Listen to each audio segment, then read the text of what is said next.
Regular meeting back into session Tuesday, June 23rd, 2015. And looks like we've got folks here for item that we pulled from the consent agenda. So why don't we go ahead and take care of that first while we're waiting for Lydia and some of the other people to show up. So we'll move to item 6C1, which is on the District Attorney Order 1506-2304 in the matter of approving the Kids First Center separation from Lane County to a standalone nonprofit as of July 1st, 2015, and an agreement to transfer assets and capital funds and delegating authority to the county administrator to sign any necessary service and rental agreements between Kids First and the county. And we have Alex Gardner here to present, I think. So. Yes, and Susan Lopez. With the bookends. Yeah, there you go. Anywhere you can get close to a mic. Good afternoon, Chair and members of the board, and Mr. Mokrahysky. I know the board is familiar with this proposal and the details, and so rather than present, I thought we would just see if there were any questions, because everybody's already familiar with the plan. This came off the consent decree because of the error that Susan and Christine caught and sharpened. Corrected. Great. Maybe it'd be good just to mention, for the public's sake, why Lane County is transferring this out of the county and making it a nonprofit relative to the requirements under, I think, is it House Bill 3194 that the grants have to go to a non-government agency? Is that part of why this is happening? Actually, we started heading in this direction well before 3194 was sort of structured. The long and the short of it is that it's easier to compete effectively for all kinds of grant money as a nonprofit, and the overall cost profile is better. One of the struggles we've had in the past is justifying the overhead percentages, and so our expectation is that not only will we be eligible for the 3194 victim money in the future, but we'll also be a better competitor for all the other grant money. Excellent. And if people aren't aware, under House Bill 3194 in this biennium, 10% of the funds coming to the counties are set aside for victim services, which Kids First would qualify. So, is there any questions for staff from the board? Seeing and hearing none, do we have a motion on the order? Commissioner Stewart. Mr. Chair, I'd like to move approval of Order 15-06-23-04 in the matter of approving the Kids First Center separation from Lane County to a standalone nonprofit July 1st, 2015. An agreement to transfer assets, capital funds, and delegating authority to the county administrator to sign any necessary service and rental agreements between Kids First and the county. Second. Been moved and seconded. Discussion motion, Commissioner Stewart. I just wanted to say, I know we didn't get much of a presentation, but I felt like you really made a great presentation, Alex, during the budget committee. When this was brought forward, and also, I've had other great things about it. This is a really important service that we provide, and I know that, the real effort is just doing the best we can to maintain and improve the service, and this is a critical step to make sure that happens. So I appreciate your work and your commitment to this organization and the work that they do. Thank you, Commissioner, for saying that. Any other discussion to the motion? And I just want to say real quick that I've toured the Kids First facility, and I'm aware of the work you guys do, and it's great work. It's something I don't think I could ever do personally, dealing with those child victims. It would tear my heart out to do so. So I really appreciate the work you guys do, and that function for the community is so critical, and in making sure that those children are treated well, and then ultimately that they're represented and get justice for some of the victimization that's been done to them. So I truly appreciate the organization. Thank you. So with no further discussion, all those in favor of the motion, please say aye. Aye. Any opposed? The motion passes unanimously. Thank you. Thank you. It's been a long day. Only half over. Yeah. Thank you.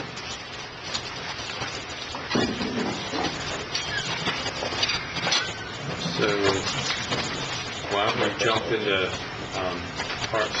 Does Lydia know she's supposed to come? She does, yeah, she thought around 2, so if you want to take up Okay. 15, Mr. Russell's here. Why don't we go ahead and take Mr. Russell's item then, which is 15A, Order 1506-2309, in the matter of authorizing the Parks Division Manager to sign on behalf of Lane County, Oregon Department of State Lands, public recreation facility licenses for the construction, maintenance, repair, and/or replacement of public recreational facilities, including boat ramps for public use, namely Ada, Bellinger, Bender, Greenwood, Hayden Bridge, Mapleton, Mercer, Radikowski, Triangle Lake, West Lake, and Whitley.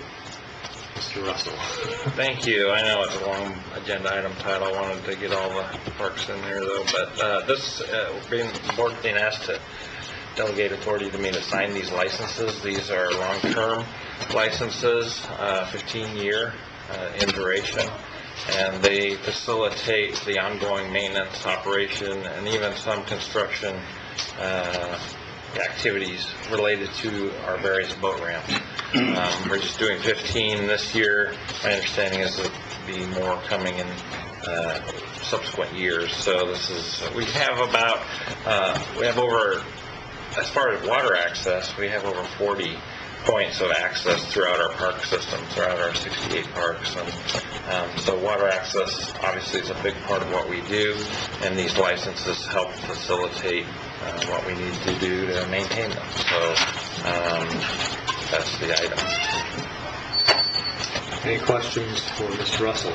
Commissioner Lincoln? Thank you, Mr. Chair. Not a question, but just a comment. And I want to say to Mike, thank you very much for your attention to Radikowski. Yeah. And appreciate that. I think the neighbors, they're just good folks. Yeah. So, but I just want to say thank you very much for your attention to that. And I know they appreciate it. I appreciate it, and good work. Thanks. So I have a quick question. I know that there's been a couple boat ramps and docks that the county maintains under agreements with the state where we've wanted to close them down because they're not used often and really are kind of money sinks for the county. But there was an issue relative to our ability to close those because there was nothing built into the agreement that allowed us to remove them. Or to close them, we had to remove them completely. Yeah, There's in the contract. Do these contracts deal with our ability to close a facility that is no longer, well used by the public and is actually a burden to the county? Right.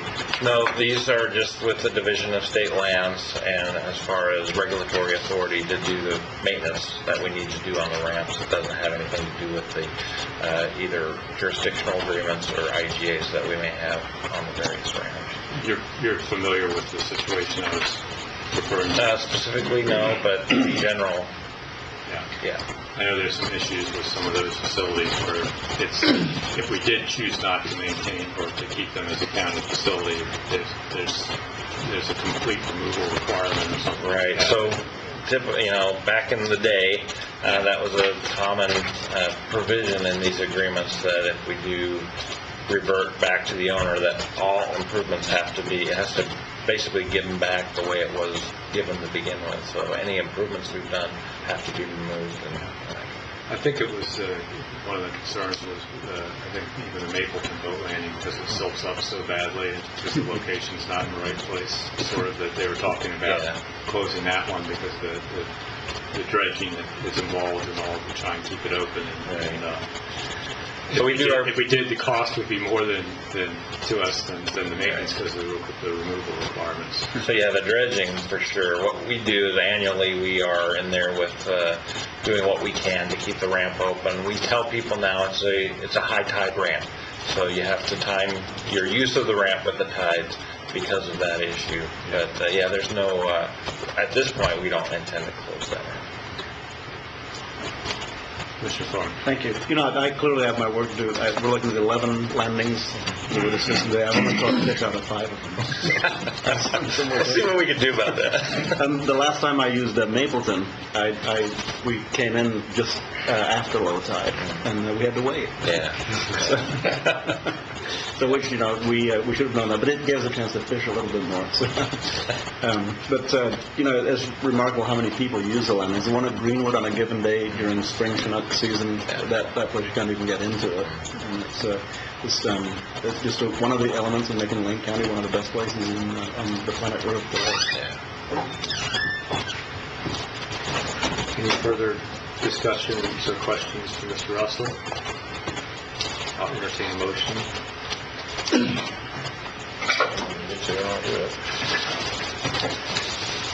Is that somebody other than Commissioner Stewart? Oh, it's my day, right? Yeah.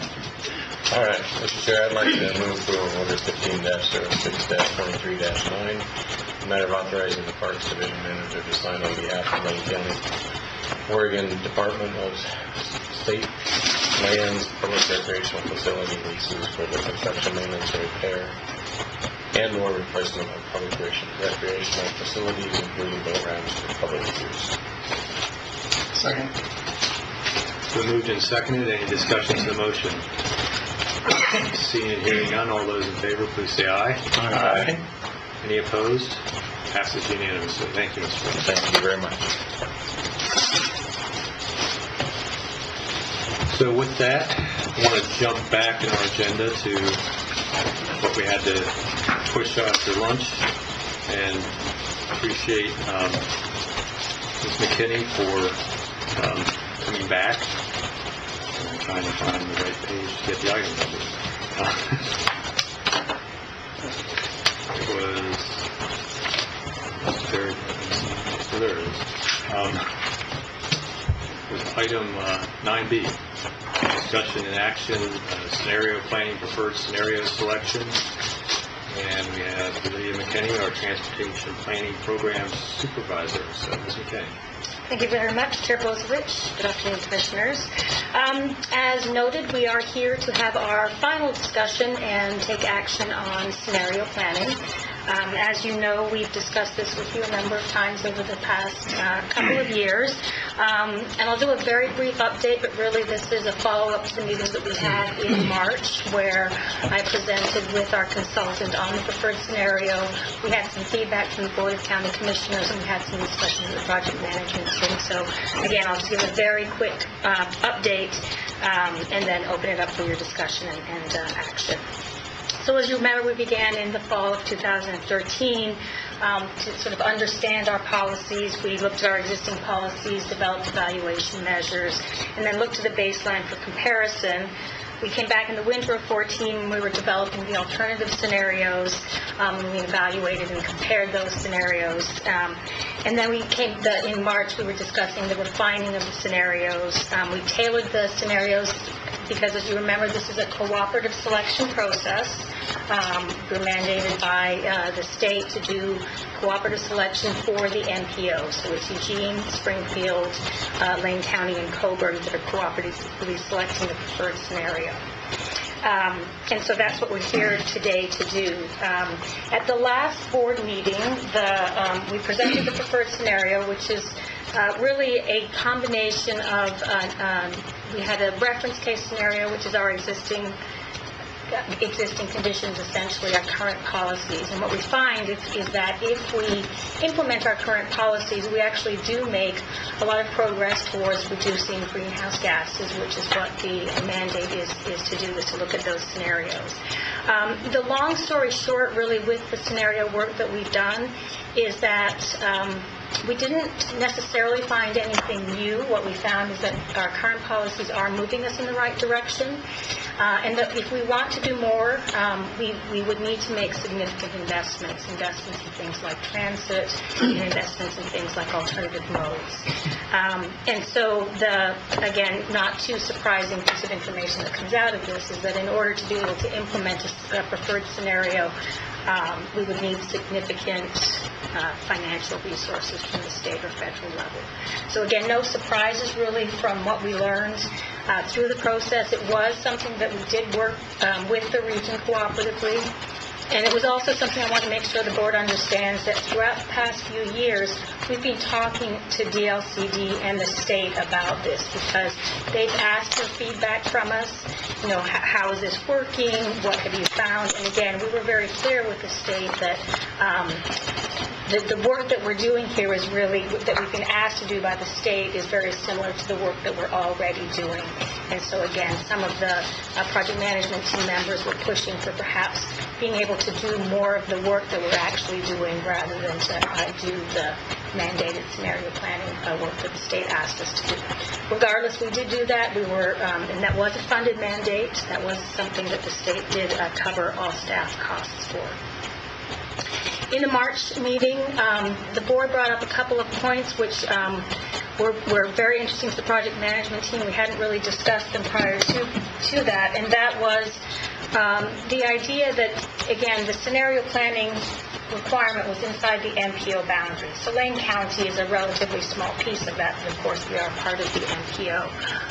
What we didn't do as part of the scenario planning discussions was really look at what kind of implications, actions that we might take inside the MPO boundary might have outside into the rural areas. And one of the things that we discussed, and I talked about in the agenda packet, is the example of if, for instance, the city of Eugene chose to increase their parking costs to incentivize people to use alternative modes or transit.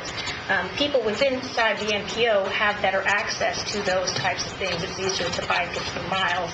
If you live in Cottage Grove or in the rural areas, you might not have access to transit, and things like walking and biking become much less practical.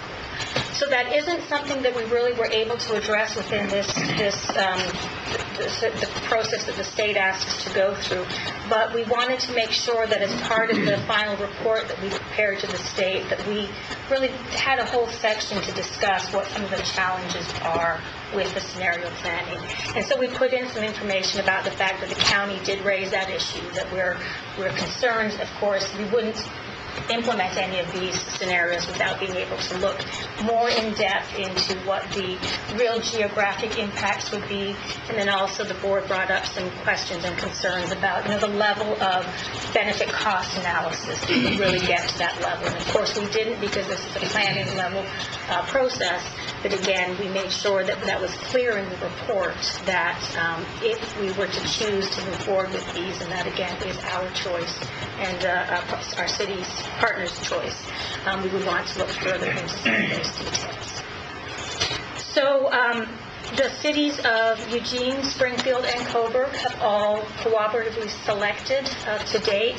When we came before you in March, I was suggesting that we would ask for a letter to be signed by the Board of Commissioners, that subsequent to our discussion and the discussions with the city of Springfield, we've decided that really it's satisfactory, and we can just report to the state if the board wants to take some kind of an action to acknowledge or to agree to cooperatively select the preferred scenario. We don't need a formal letter. So that's what the other cities have done, and that's what I'm here to ask you to do today. And of course, I'm available to answer any questions. Questions for staff? Commissioner White. So not necessarily a question, Lydia. First of all, I just want to say thank you because at the last meeting, I thought Commissioner Stewart's question was maybe the most compelling question in this whole process, one that I never even thought about. And because it's so focused on the MPO, you kind of forget what's outside the MPO and how could it, maybe adversely affect the other communities. So I appreciate that, following up with that. I think it's important the state has that information because if we remember correctly, this whole how this was put in, how our NPO got put in the bill in the first place was by, it's Bob Stacy, 11th hour, who used to head up the Thousand Friends of Oregon but he's so Portland-centric that I don't think the thought was going outside of that, and so how that could affect. So I think, I really appreciate that, because I think any time, I think, moving forward, it's got to be more than just, if you're really going to address some of these issues, like within the scenario planning issues themselves, you have to go beyond just like a metro area. And what is this going to do maybe to other communities within your county? As I've stated before, I think Lane County's role, I think we have a public health role that's going to be significant moving forward. There's some potential out in the Goshen area. But really, this is really going to be an urban. This is really going to be led by Eugene and Springfield more than any other communities. Of course, Coburg will have a say on what they want to do. But really, so I think it's going to be interesting what, on the final report, what Eugene and Springfield is thinking.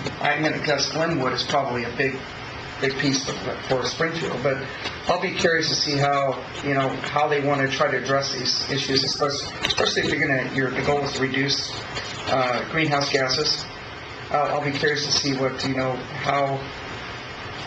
is in the next, how many years? 20? It was 35. 35 years. Yeah. So it'll be interesting. But that's really where the most of the ground game is going to happen. Is really particular Eugene and Springfield. So thank you for the work on this. I do support moving forward, and I think we can debate on certain technical issues and scientific issues, but we were asked to present something, and basically what the bill says, we present a report, and you're done. Correct. And that's it. And Portland Metro has to actually put theirs into operation. Ours is, here's the report, submit it, and we're good. Thank you very much. So thanks for all your work. Really appreciate it. Thanks for your work collaborating with our partners, but in particular, thanks for making sure the state received the information that came from Commissioner Stewart at the last meeting. That to me was really, really critical and key. If anything like this is going to happen, and if we're required to do something, so I really appreciate that. Thanks. Commissioner Farley and Commissioner Sorensen. Thank you, Mr. Chair. And, working with the MPC for the last 2 years now, I've followed the updates. And as Commissioner Lycan said, we don't have any mandate to do anything, just provide the information. However, our partners down the hallway take it pretty seriously. And you work with the City of Eugene for enough years to know that they look at the numbers that are coming out of the report, and they take it very, very seriously in terms of policies that they pass and in terms of ordinances, in fact, that they have passed. So I guess I won't ask you now, but at some point I'd like to talk to you about, continuing to have updates on how the City of Eugene is implementing their very specific goals that they have that they've delineated by, and I think their goal date is 2030, isn't it? Not 2000 in their ordinance, not 2035. I'm not sure For their 50% reduction in for the Eugene ordinance. The Eugene ordinance. Yeah, I'm not sure about that. And but what I'm anticipating is supplementary ordinances or complementary ordinances, both to really make it so that as they begin to see that they're not on target to meet that very aggressive goal that they've established, what are they going to be doing in the meantime to do some very specific things? Because their ordinance is pretty broad. It doesn't really state anything in particular, but complementary ordinances, I believe, are going to start stating some very, very specific things about where people can drive, where people can't drive, etc. So I just, there's nothing to do today about it. Just kind of keep us apprised as to what is the City of Eugene doing. Because while we don't directly have a role in this, because most of the congestion occurs inside of the cities, and most of the carbon emissions occur inside of the cities. We certainly do have a responsibility, and Pete and I live inside the City of Eugene, and I think that's where the aggressive work towards some of these goals is going to be happening. How much of this work is powered by an assumption that the climate's changing and things are getting worse? Well, I think, it really is about, the work is about the fact that we have an increase in greenhouse gas emissions, and so that is directly related to discussions about climate change. So I think that's really what precipitated this effort at the state level, is to ask local jurisdictions to look at ways to respond to the increases in greenhouse gas emissions. I've got a little graph up in front of me here that shows the Scripps Oceanographic Institution, and they are partners with the National Oceanic Atmospheric Administration. And apparently since 1958, they've been monitoring the amount of carbon in the atmosphere at the Mauna Loa site in Hawaii, thought to be one of the cleaner air areas in the world. And they put out daily numbers showing the amount of carbon dioxide in the atmosphere, and their red line is their actual data, and their black line is their corrected data for seasonally adjusted. Apparently it has something to do with the amount of water in the air. But it just seems like it's going up and up and up, and that either policies worldwide or nationally or sub-nationally are not changing that it seems to be going up. Do you think that our little part of this, with this transportation planning, is aimed at getting that number to go down, and is in fact the number going down locally because of this effort, or is the number locally going up? Steve, Mr. Guys, Lydia's an incredible transportation planner and a dedicated public servant, but I want to be careful not to put her in a position of asking her to opine about scientific related issues. So that, Sure. Are we going up according to the scientific people? Well, and again, I appreciate Mr. Mokreheiski's comment, because I'm not an expert in any of this.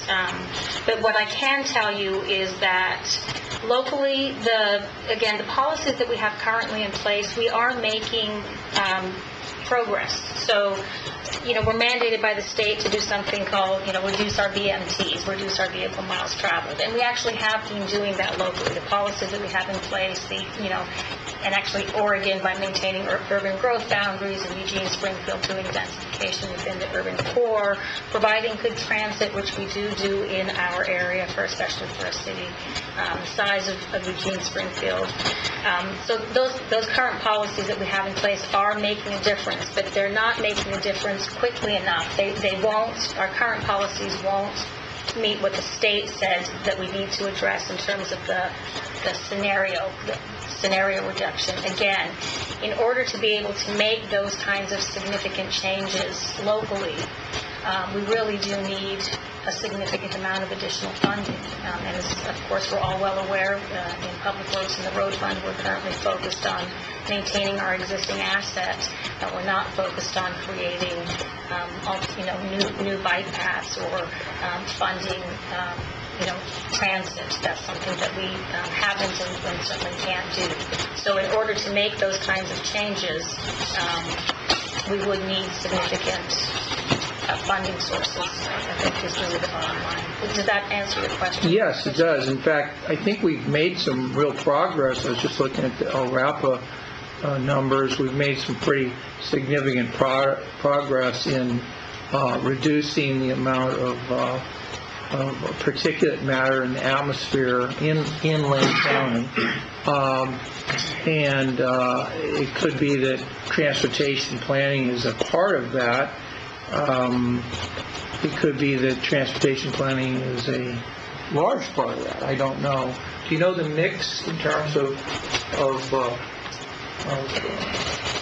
pollution from transportation as opposed to from non-transportation sources? Is transportation a big chunk of that? Or? Well, and I don't know, off the top of my head, I don't know the percentages. What I do know is that transportation is one component. If I could interrupt, I might be able to help as the person that sits on the LRAPA board for the commission, and having asked that almost exact question about PM25, which is particulate matter 2.5 microns or smaller, recently in preparation for some testimony about clean diesel bills in Salem.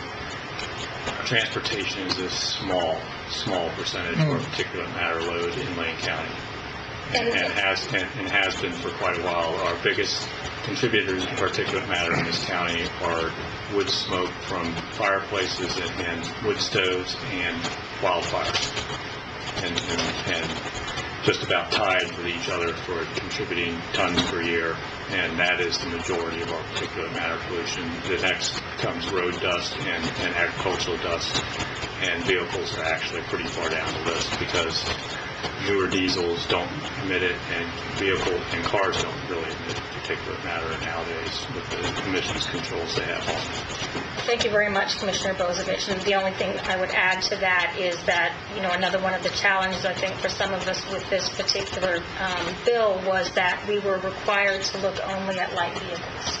So not only are we looking at not the largest contributor to greenhouse gas, but we're also looking at just a small portion of those. So we're not looking at trucks, we're not looking at some of the things that do have a higher percentage of GHG emissions. Thank you. So, I won't go through the litany I did a couple times ago when you reported to us about exactly what we're talking about in impact in relative global carbon, atmospheric carbon, in dealing with this MPO.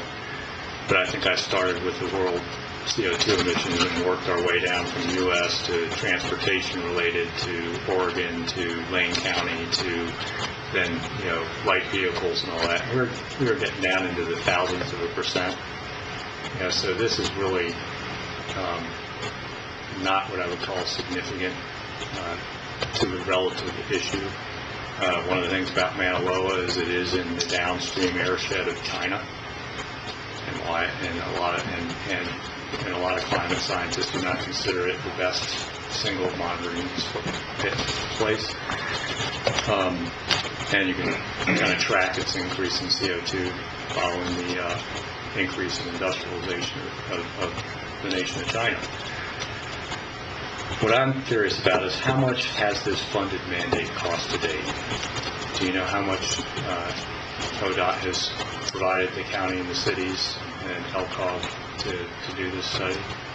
I'd have to get back with you on that number. I know that we've asked that number before from ODOT, and when we looked at it probably 6 months ago, it was well into $500,000 to $800,000. So we're probably over $1 million by now. So for this microcosmic theoretical, because it's not mandated, we're just going to prove a preferred scenario, decrease in CO2 emissions. We spent $1 million that could have gone to a physical improvement, say, to Beltline to decrease congestion there, which there's a lot of out of direction vehicle miles traveled to avoid the Beltline Willamette River Bridge. It just seems like this has been a legislatively mandated waste of money. And all we have to do is adopt a preferred scenario. It has no teeth to it. In fact, if we don't adopt the preferred scenario, there's no consequences. The only reason we carried it out was because the state actually funded the mandate. So we couldn't not really do the work because they were paying for it. Although I was in favor of not even accepting that portion of the funding from the state and letting the money go back into their reserves and be available for other projects. To me, this House Bill 2001 and the addition of the Lane County MPO into it has just been a giant waste of time and money. And if the board chooses to adopt the preferred scenario, that's fine. I'll be voting no.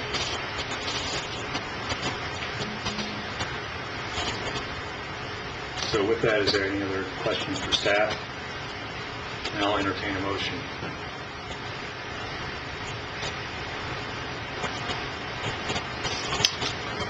Mr. Chair, I'll just move that we endorse the preferred scenario. It's been moved and seconded. Any discussion to the motion? All those in favor, please say aye. Aye. Any opposed? Nay. Motion passes 4-1 with myself in opposition.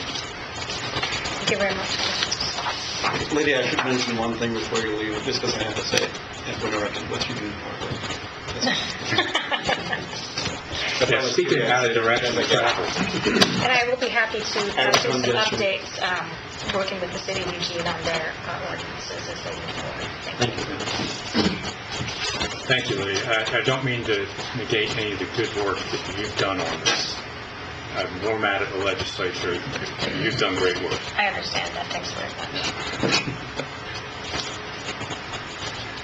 So I think that gets us down to item 16A, Human Resources, the performance evaluation, the matter of documenting the county administrator's annual performance evaluation and instructing Human Resources to prepare an addendum recommending an appropriate method of addressing potential changes in compensation. And I will turn this over to Marcia Edwards, our Human Resources Director.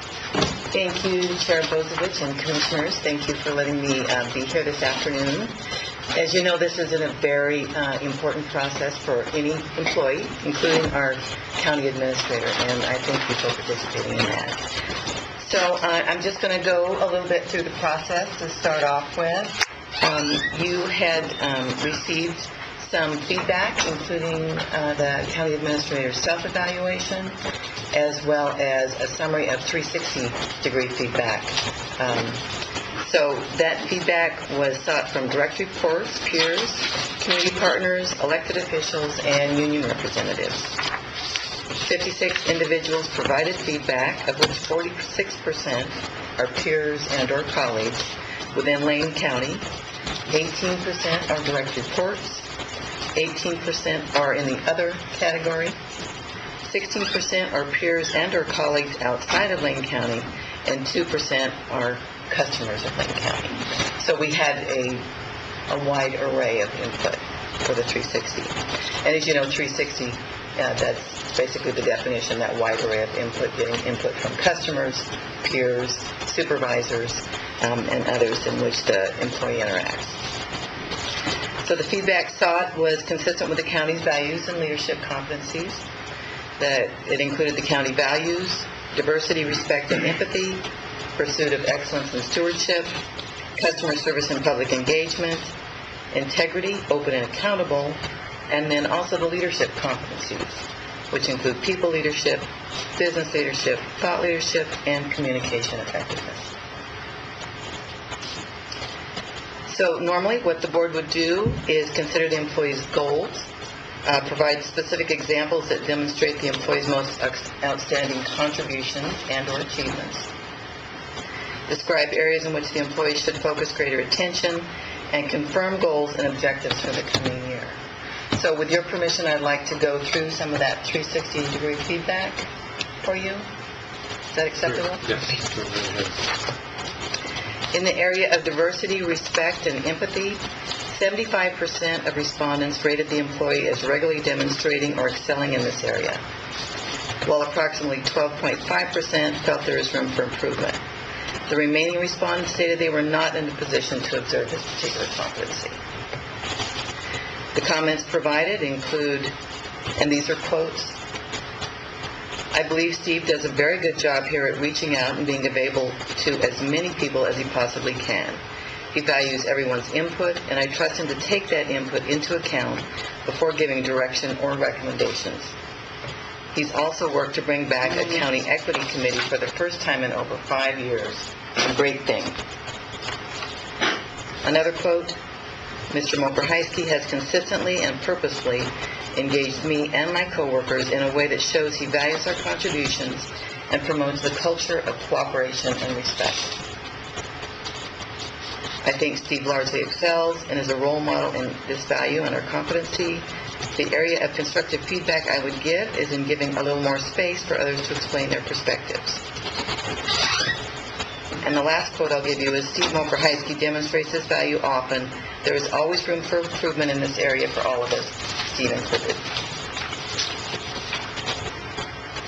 In the area of pursuit of excellence and stewardship, 86% of respondents rated the employee as regularly demonstrating or excelling in this area, while approximately 3.6% of respondents felt there was room for improvement. The remaining respondents stated they were not in a position to observe this particular competency. So comments in this area included, Steve has made some significant positive changes to the county, both internally and externally. He is very engaged in the work that is being done in the county and dives into some of the details to ensure efficiency and quality in the work that goes before the board. I think Steve is inspirational and forward-thinking. He represents his positions with facts and data and communicates the values and will of the county professionally. Steve's desire to partner and interact with agencies and community groups has elevated the perception of the county, challenged stereotypes, and eased concerns. Another quote, he has clearly been thoughtful in his approach to finding ways to maximize existing resource and utilize staff talent and skills. And the last quote, my only feedback would be finding ways to be more available to operational needs. Steve's time is always in demand, so this will always be a challenge, but shifting the balance to focus more on internal needs instead of outward to the public is an important priority at this time.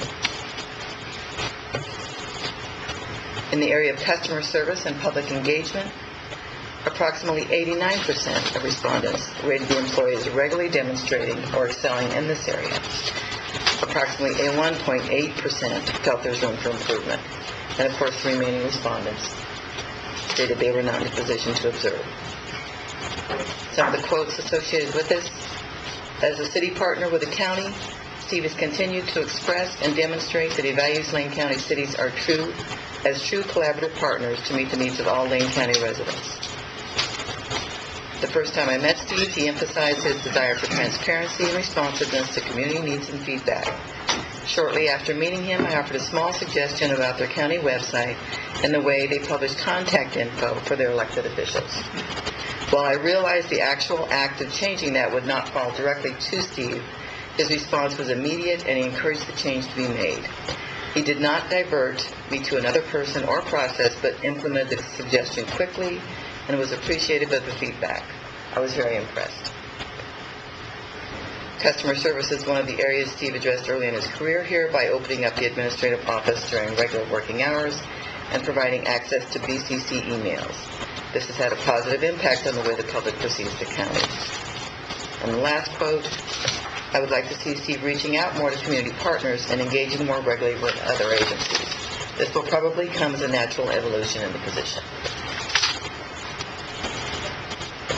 In the area of integrity, open and accountable, approximately 80% of respondents rated the employee as regularly demonstrating or excelling in this competency, while approximately 7% of respondents felt there is room for improvement.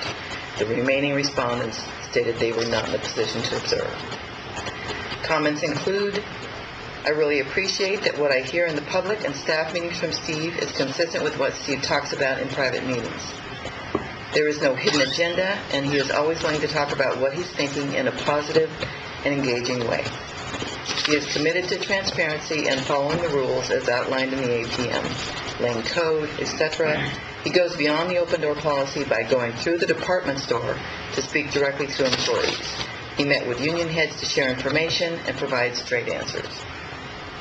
And the last quote, I really appreciate that Steve does his best to communicate changes internally as quickly as he can. He will send out all employee emails when possible to tell us about staffing changes, regular updates, and the Engage with Lane County videos. In the area of people leadership, approximately 56% of respondents rated the employee as regularly demonstrating or excelling in this competency, while approximately 11% felt there was room for improvement. Approximately 3.6% of respondents rated the employee's behavior as counter to the competency, and approximately 29% of respondents stated they were not in a position to observe this particular competency. Some of the quotes, he is constantly making efforts in this direction by trying to establish a team vision and camaraderie. I do think that Steve has strong leadership skills and has brought needed leadership to the county. He has built a good relationship with the entire board and has built trust between the administration and the board. In my experience, he provides feedback effectively and appears to model the behavior he expects from staff. It appears that he works to empower and mentor his department heads. This allows them to be individual decision makers and also builds confidence. Steve has been very focused on building a solid team. Vacancies have made this process a bit slow since some decisions have been put on hold while those vacancies are filled, but with a staff retreat along with weekly meetings, I see a strong future for this. I believe Steve should visit all areas that Lane County is responsible for to put a face with his name. He is still learning the culture of Lane County and is adapting to the styles of his staff. By using the leadership profile tool, he has shown commitment to the team building process. My time spent with Steve is very valuable. The only suggestion here is back to finding a way to have more of it time to spend with internal staff and internal issues. In the area of business leadership, approximately 85% rated the employee as regularly demonstrating or excelling in this competency, while approximately 5% felt there is room for improvement. The remaining respondents, of course, said they were not in a position to observe. Steve has a remarkable ability to quickly learn not only from the details of situations, but also keep an eye on the big picture. His decisions are based on information he obtains, and he continues to seek out the information he needs and then uses it appropriately.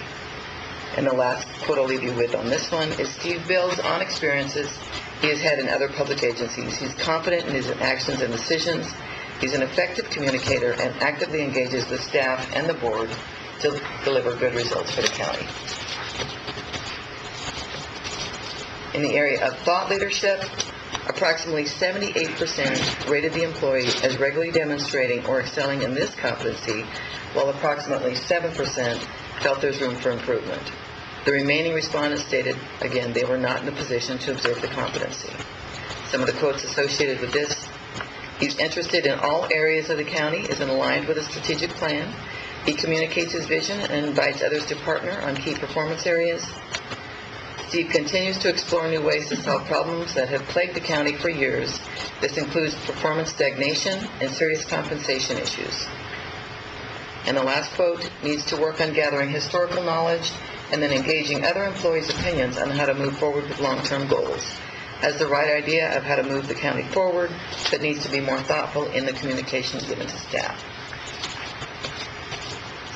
In the area of communication effectiveness, approximately 80% of the employees, rated the employee as regularly demonstrating or excelling in this competency, while approximately 14.5% felt there's room for improvement. The remaining respondents were not able to observe. Some of the quotes: Steve has an excellent way about him. I've had interactions with him and a third party, and although the third party was trying to get their point across strongly, he was able to handle the issue in a calm and concise manner. I've been impressed with Steve's communication skills. He is genuine and sincere in his presentations and seems to be respected and liked by a variety of groups and/or individuals. Steve consistently exhibits his ability to communicate effectively with community leaders and members, as well as management and employees, both in writing and verbally. And the last quote, I think it is sometimes hard for Steve to not dominate in this area. He asks for feedback, but can be challenging of those to give honest, yet contrary thoughts. He's an exceptional communicator, so I think he could work on the conflict portion of this item. He's the boss, so in the end, he'll be able to make the decision. Therefore, I believe he could do better with taking opposing viewpoints into consideration without arguing the point right at that moment. So a little bit of background. As you know, there was a national search conducted for the county administrator beginning in the fall of 2013. And the interview process included 3 interview panels, a tour, and 2 receptions. Participants included department directors, community members, and an advisory board and/or committee members. And then Mr. Michael Rohaski started his term then on May 5th, 2014. The initial employment term has been set for 2 years with positive performance and the annual renewal thereafter. On December 2nd of 2014, the board met with Mr. Mocher High Speed to provide feedback and set goals for his first annual evaluation, which we are here today to do. So those goals, the first goal was to develop and present to the board and the budget committee a balanced budget for fiscal year 15-16 that seeks to avoid significant service reductions by maximizing available revenues and reducing expenses. Goal number 2, engage residents, businesses, and partners in implementing a regional funding solution to maintain safe roads. Goal number 3, coordinate 10-year public safety repair plan with sheriff, district attorney, health and human services, and others, including development of the fiscal year 15-16 budget. Goal number 4, work with the health and human services team, as well as our community partners to implement the community health improvement plan, including and addressing priority areas of tobacco, obesity, mental health, substance abuse, and access to care. Goal number 5, enhance internal and external communications and engagement. Goal number 6, develop and retain a high performance of team leaders. Goal number 7, manage 2015 Oregon legislative session. Goal number 8, enhance economic development, including developing strategies for maximizing county video lottery dollars. And goal number 9, create collaborative partnerships with public and private entities to solve community challenges. So as I was reviewing Mr. Highspeed's initial employment agreement, one thing I found lacking was a clause in there that would address how annual performance increases or performance increases in general might occur. So in looking at the alternatives and options that I've suggested, you can see that I've suggested in option number 1 that the evaluation be completed, and that perhaps instructing human resources to prepare an addendum to that employment agreement that places the position in an existing range at the closest step without a decrease. Or number 2, that you go through the performance evaluation again today, and that you instruct human resources to prepare another method by which the board may address potential changes in compensation. I would point out that Mr. Mocher Highspeed's position is the only position in the county that there is not a method for increases. So, for instance, Mr. Dingle, Ms. Shanda Miller, who also report to the board, they do have a method for those increases. So that's why I'm bringing this forward. And of course, you'll see listed there staff's recommendation.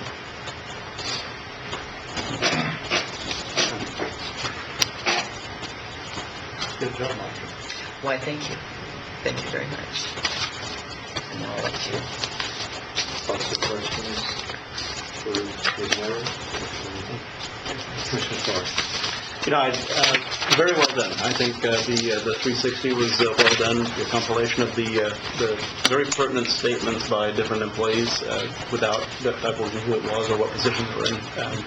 Very nicely done. And you did a good job of making certain that we included areas for improvement. And I noticed a lot of the areas for improvement kind of hinged around cloning him, I think. A lot of it was more time, and in the first year of employment, I would anticipate that the demand for a new administrator's time is just intense, and as you would in any new position. And I think while we do see that recurring, I'd like to spend more time with him. I'd like to spend more time with him too. But I think that's. We would expect that. In fact, I would take that as a compliment, because if people want to spend more time with them, you know what that means? It means they want to spend more time with them. And that's a matter of really being complimentary of the work style.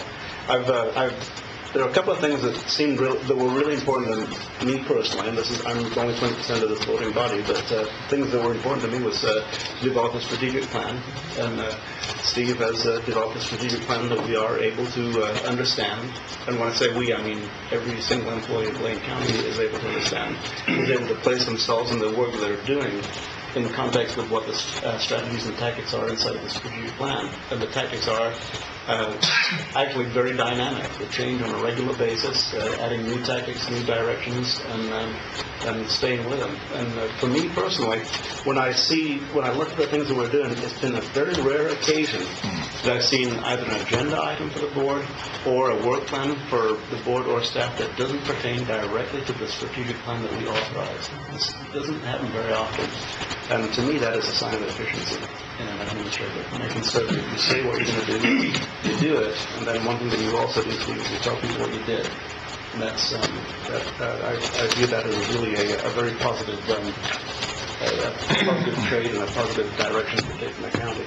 Just a couple of other things, and then I'll let other people talk before I have a few more things to say, is there's one thing that really, there are two things that really stood out significantly to me. One was,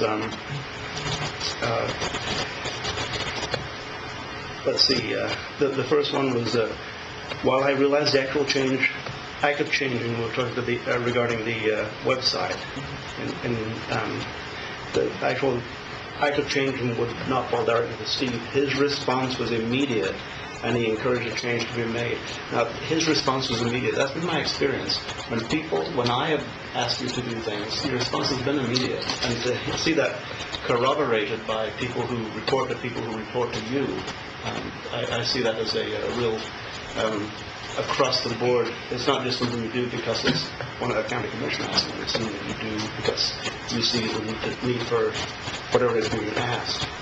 And the second thing was explore new ways to solve problems that plague the county for years. And I've only been a county commissioner for 2 years, a little over 2 years, and some of you all have been here a lot longer than I have. But some of the problems that have plagued the county for years, this evaluator suggested performance stagnation and compensation issues. It really goes beyond that. Openness.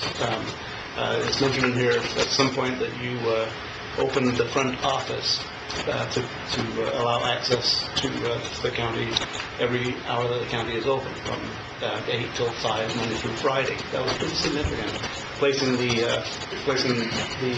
workstation right in the front office that allows people open access to it. Was really quite significant. So the things that I was really looking for personally was fixing things that have been problems, openness and accessibility. It was also stated that you opened up email records, allowed for freer access to certain email records. I would personally look for more of that, more access to communication records that don't breach confidentiality rules. But you've taken it a step further than we've ever been before.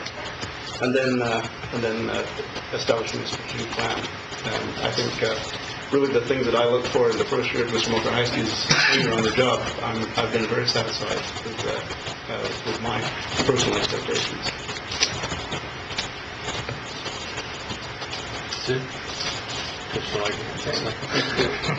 Thank you, Mr. Chair. First of all, Steve, I think overall this is a good evaluation.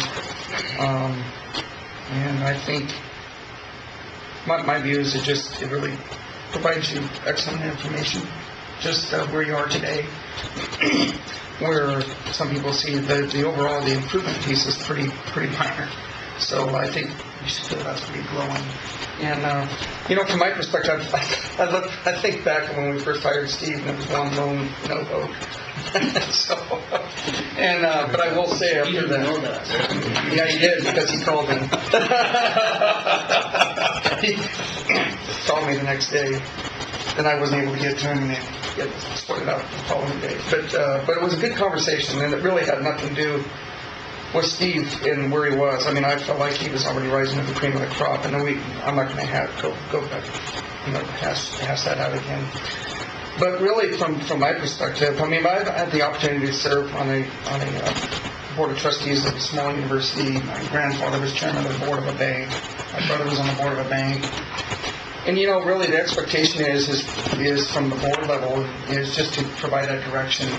And what you've done is that I think the things that we've asked you to do, you've carried them out. And I think carried them out very professionally, which I think is and I'm going to say that not just as just being marginal here.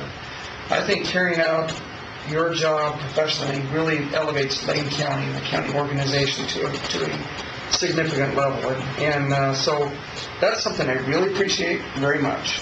And because I think, when we have that leadership, when our leadership looks and acts professional, I think it goes a long ways in how we collaborate, not just with our local partners, but our state and federal partners too. So I really want to say thank you very much for that. That to me, that truly counts. And I remember I mentioned to you as well that, I feel like if you're doing your job right, I'm not going to be in that office near as much, which means I'll be in Salem, I'll be out talking to our partners in Springfield, talking to neighborhoods, business interests, whatever the case may be. And I got to tell you, that's a great feeling from my perspective, is that as a board member, as a commissioner, we can be out talking about just out meeting with our constituents, whatever that case may be, whether it's in our, of course, our partners, whether it's in Salem or Washington, D.C., and I think our job becomes that much more effective. So again, thank you very much for that. So it's a very good evaluation, and again, I appreciate your professional leadership here. I think that has gone a long ways in your short time here, and I look forward to you to continue your work here at Lane County and the work that you're doing, even with some of the trying circumstances with our budget issues. You've been able to come up with some different ideas, and I think as a commissioner, not only as a budget committee member, it's very much appreciated. So thank you very much. Very good evaluation, and look forward to the next steps.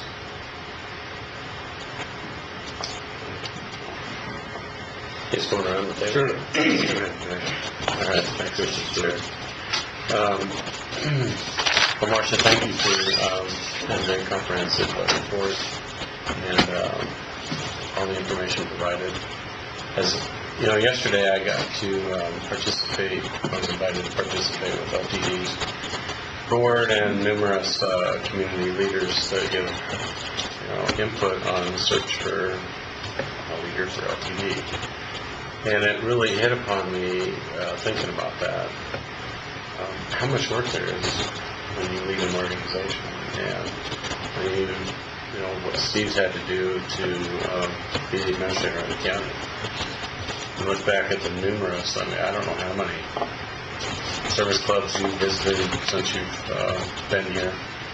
You probably almost honestly say that probably more than any other administrator ever did, maybe throughout their period that they've been here. I haven't heard of a single group that you've turned down.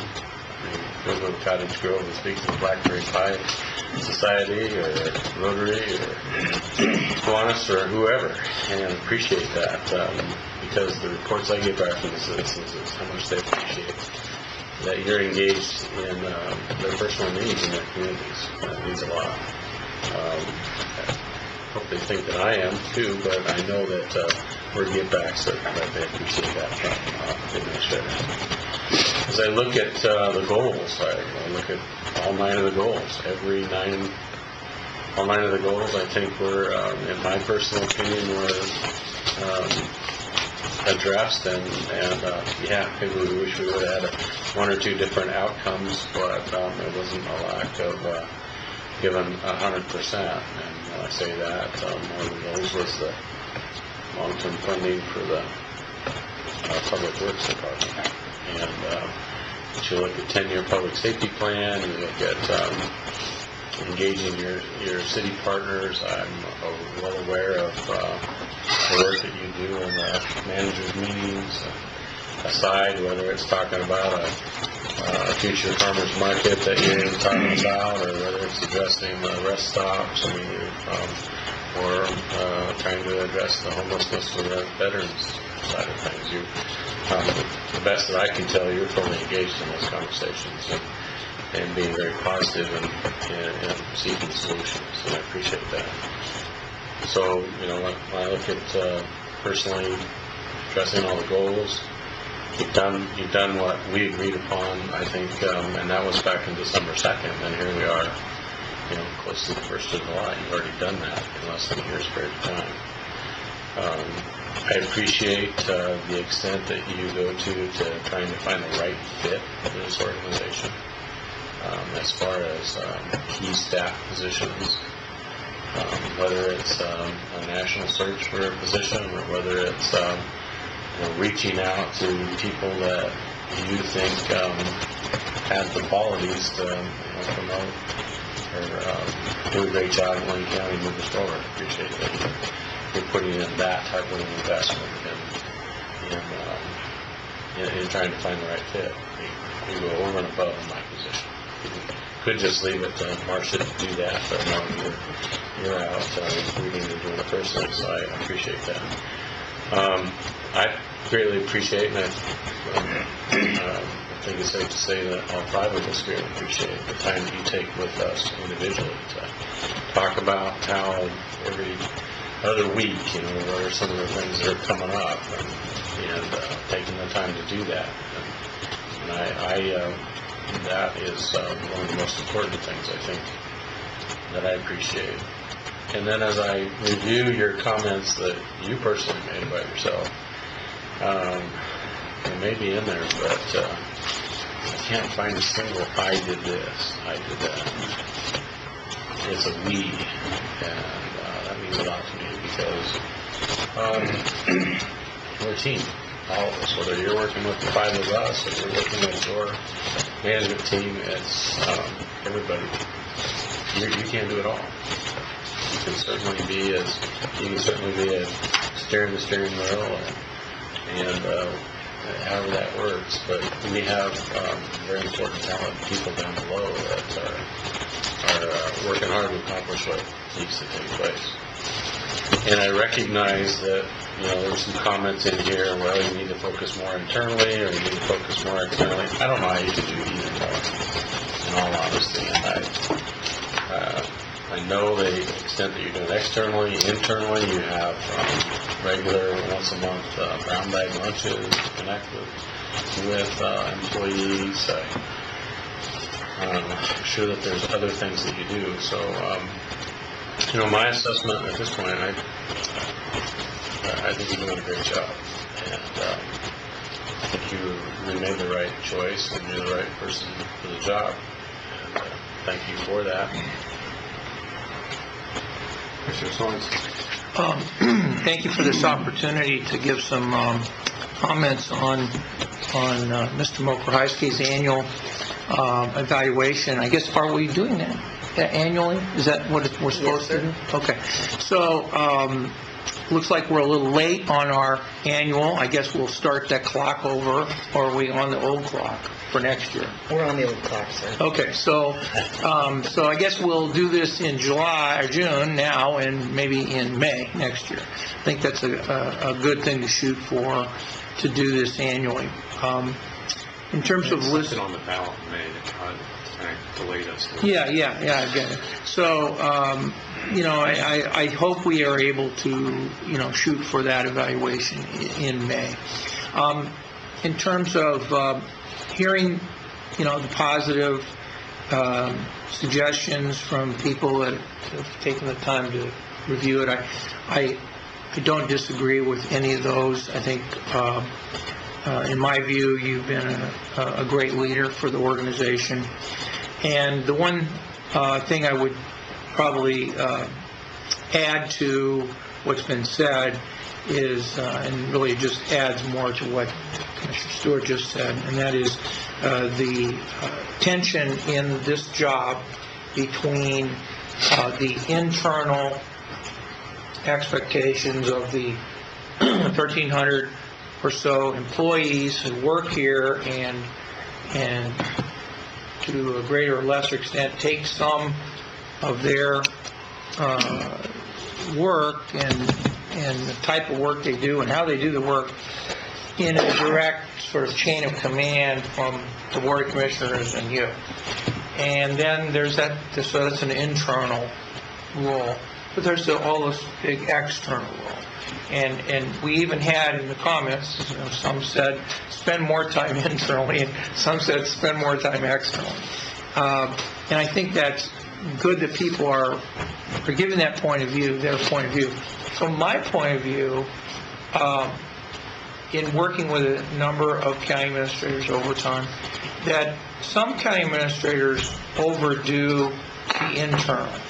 In my judgment, we've never had anyone overdo the external.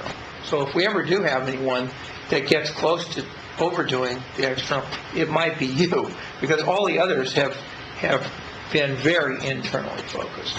And I think this is a breath of fresh air to have you spending some time on the external, and it's made the job for the commissioners easier. I agree with Commissioner Lycan and Commissioner Farr on that point, that it's made it easier for the commissioners to have you out in the community and going to the civic groups that invite you and give a positive and accessible role for the county.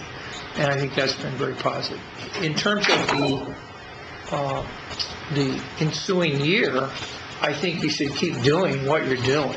I think that the way you resolve the balance between internal and external is always going to be something where people want more of your time, and you can't be a creative, active leader if all your time is taken up by internal or external activities. So you have to blend them. And I think you're doing a good job of blending it. And I also think there's a tendency to overwork and take on more and more and more responsibility and more obligations. And I think each time you take on one, you got to think about, well, what goes away when I do that? Because you can't sacrifice your health or your family in order to constantly answer both sides, yes, more internal, and yes, more external. That just won't work. It's not sustainable for very long. So I agree entirely with the comments of the other commissioners. Thank you. And I suppose just to finish once around the table on general comments on performance, I'd have to say I agree with just about everything everybody said at the table. One of the things I like to think back on was where were we about a year and 2 months ago before Steve came on? What was our reputation? What was our image? Yeah, but just think about that a little bit. Now think about today. Even in the face of a significant defeat at the ballot box in May, we still have a much better reputation for openness and transparency, for cooperation, collaboration with the populace of Blaine County today than we had 14 months ago. I don't think there's anyone that can argue that. One only has to look at, think about the weekly articles, the Register Guard articles, we picked the media outlet. Even when we didn't have, motives or something, they were being assigned to us just because our reputation was that way. Don't get me started on Maine Metro Partnership and how it was all about we were determined to take over as a county, which I think we've proven it isn't correct, because the Southern Willamette Economic Development Corporation is not under the county, nor are we staffing it, and we are continuing to provide our dues, and all that stuff. So but there was this tendency for the public to think the worst of Blaine County. And not always for the right, there were a lot of reasons why that happened, but there's such a distrust going on out there, and you have done such a good job, and that's part of why you were so externally focused, I think, and why you might get some criticism for that, was that needed to be repaired. That trust, that public trust, was what needed to be repaired a lot, and I think you recognize that and focused a lot of your energy there, and that external communication with the public. And I think you did a great job with it. I mean, I attended lots of meetings that you spoke at. You came around my district, and you've traveled this county, I think, like no other administrator has traveled the county, and spoken to whatever group wants you to speak to. So I think, that, I'll just be repeating a lot of what other people said, but one of the things I really appreciate about you also is your forward thinking. And, the whole basis of doing the strategic plan first was all about focusing people forward, and was also in that change of image. Setting a set of an agreed upon, where we all agreed upon a vision, a mission, and then goals, and how we're going to get there. Took the whole organization and refocused it, instead of looking backwards, looking forward. And you show it in just, looking at how we're now going to self-insurance, and how that's a forward thinking of how we're going to save money year over year, and some of the other objectives you've discussed about where you might want to go with insurance to avoid the Cadillac tax, and you're thinking, 2018 and Cadillac tax now, instead of waiting till 2017, So, and the financial planning, how you suggested to the board, and how we adopted, we use the SRS payments, and paying down debt, and freeing up, money that can be used in our annual budget from the debt payments. So I just appreciate that, what you've done for Lane County in the way of our reputation and image, and what you've done, with your forward thinking. Part of it was your forward thinking that created that change in image with the people, because it also changed the culture a little bit here. People stopped talking about what had happened in the past. I don't think I've heard a certain administrator's name around here in months. I'll say it now, Bill Van Dyke. Yeah, an internal hire that worked out very well. But I really appreciate the work you've been doing, and probably what I would maybe ask the board now, and I think what we need to do is, one, give a little guidance to HR about how we want to deal with any sort of performance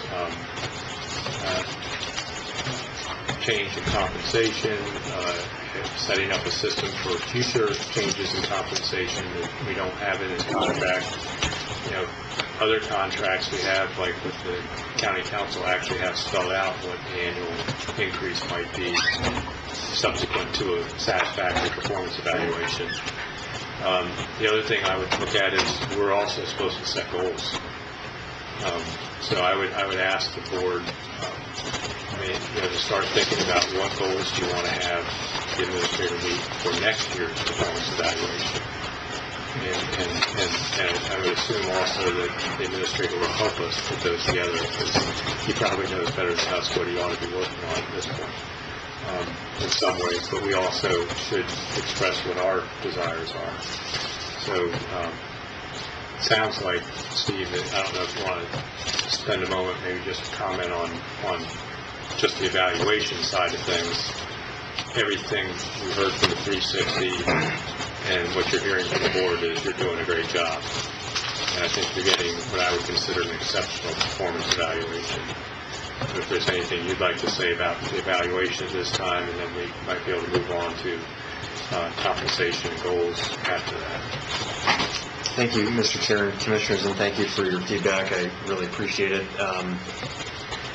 I do feel that we've made a significant amount of progress in a lot of the areas that we've discussed, strategic and financial planning, team building. We continue to do that to bring all the right people onto our team, to continue to retain the great talent that we have, and to build the outstanding leaders and staff in the organization. I think on communication and public engagement that we've made progress there, both internal and external. I think we have more work to do on the internal communication front, and that certainly is going to be a goal over the next year. The first year, I would say the first year in this role is really a challenge, and I'll acknowledge to you that, particularly being new to the organization and the community, coming in this role is a real challenge because you end up spending a lot of time building relationships, building trust, and getting to understand the issues, right? A lot of listening. And so at the same time that I have been doing that, we've also had some initiatives and a lot of work that's had to be done. So I think in the midst of all that, I feel like we have made progress. Clearly, challenges remain, and we have a lot of work ahead of us. I feel a bit restless and unsatisfied with where we're at today. And I mean in terms of the accomplishment, the things that I feel like I've been able to contribute to and accomplish. But I am very hopeful and optimistic about the future and committed to continuing to make great progress in our organization. I think it's interesting, Commissioner Stewart made the comment about saying we versus I. I had a number of folks on our team take a look at my self-evaluation and just give me comments. What are things, because I wanted other people to weigh in on things we've accomplished, because I really don't view these as my accomplishments. Anything we've done from a positive perspective and moving forward on issues is a reflection of a whole host of folks who contributed to that. So I can't say I. There were a number of folks who thought I should say I more, but I really feel like the accomplishments are a reflection of what we have done as a team. Having said that, I think there are plenty of areas where I have weaknesses, and I need to acknowledge where there's work that we need to have more focus on. And I think certainly in this next year, I want to have more of a focus on internal communication with our employees, continuing to get out and meet with staff, engage with staff individually in those groups, communicate with staff about what the board is doing, what our goals are, our strategic plan, the challenges we have, the solutions we want to put in place, and engaging our employees in that effort. I think, frankly, I need to do a better job of recognizing the great staff that we have and specifically identifying both publicly and privately their work and their accomplishments, patting folks on the back. That's something that I'm going to be focused, because we just have great people here, and frankly, it's one of the reasons that I wanted to come here, was when I engaged with all the folks in this organization and community, I felt like this was really a team that I could be a part of something special with.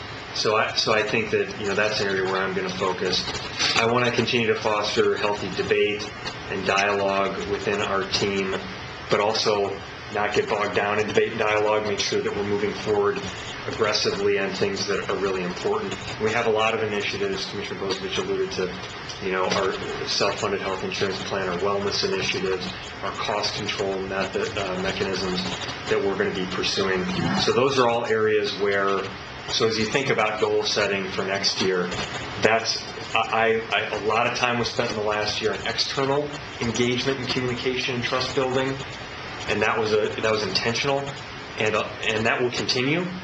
But a lot more of my effort is intended over the next year to be spent internally, building our team, working with our team, working to accomplish our vision, communicating with our folks, engaging our employees in the work that's happening throughout, and also continuing to try to break down where silos may exist in different areas of the county, where there are operations that are out there that are functioning and they don't feel like they're necessarily part of the overall scope of the county organization and the county good.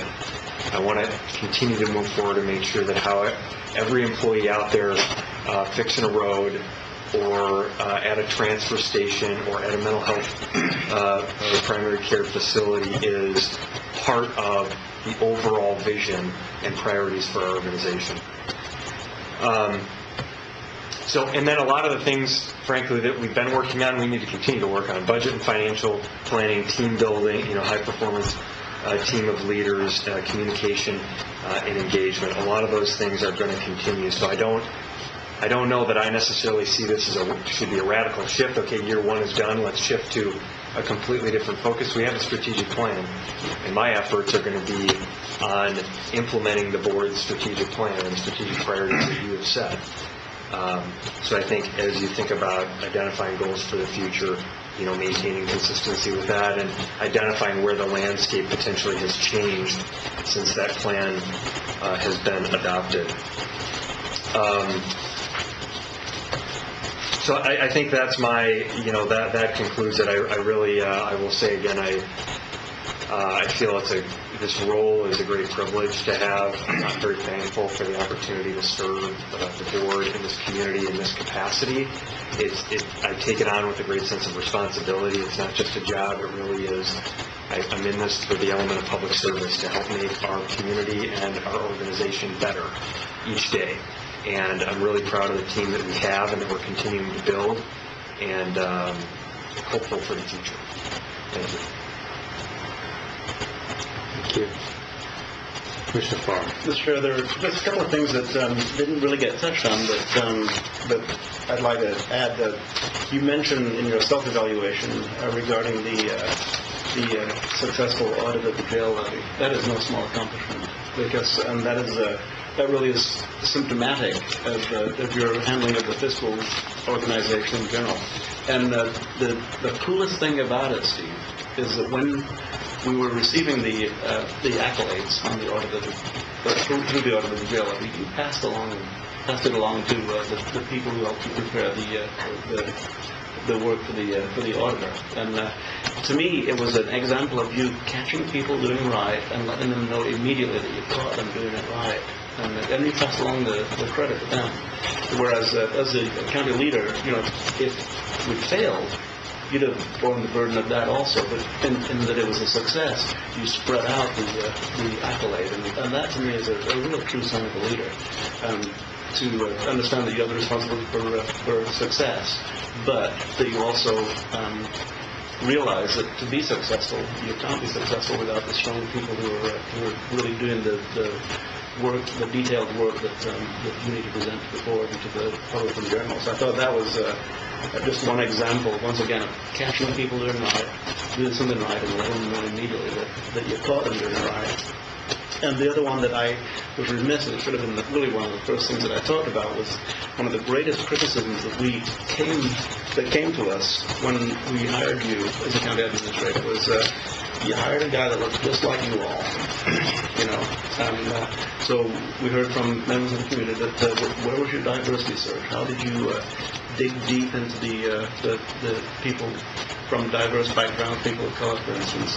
And as soon as that became evident to you, you started finding ways to make certain that we addressed the concerns of the people who raised the loudest concerns in the community. And you talk about it in diversity, respect, and equity. To improve our equity, diversity, and inclusion efforts in Lane County. You convened a group of leaders in the community a couple of times now. You listened to them extensively, and you're not promising any outcomes until you get all of the input regarding what is it that we can actually successfully do in terms of diversifying both our internal organization and how we present ourselves to the outside. And to me, that is actually one of the biggest criticisms that we received, and that is that you are stepping out and encouraging, not just encouraging, you're improving our equity efforts, both internally and externally. So, pardon me for taking a second round on that, but it didn't come up in the first round, and I just wanted to make sure that both of those things were included, your fiscal acuity and your propensity to pass along the credit, and also your attention to inclusion, equity, and diversity. Thank you. Mr. Stewart. Thanks, Mr. Chair. I think as far as guidance to Marcia, I'd like to see you, the alternative one where you bring back an amendment. I think it's worked really well, at least I believe it's worked really well with the way we've treated Mr. Tabor in his tenure here, the way we've set it up for Shanda, and I'd like to see a similar way that we treat the administrative position too. So, if the rest of my colleagues agree, that's the guidance I would like to see. And then, Steve, I just jotted down 6 items as far as goals, and it's funny, some of them are similar to yours, but I suggested that we find a way to make sure that our employees know what they value. And I think, your comments definitely said, how do I connect more with them? How do I call them out when they do good work? I think that would meet that. I also know that we're in the process of improving our website, potentially figuring out how we can use social media as a better communication tool. We're in the process of seeing a transition to a new public information officer, so I would think that might be a potential goal.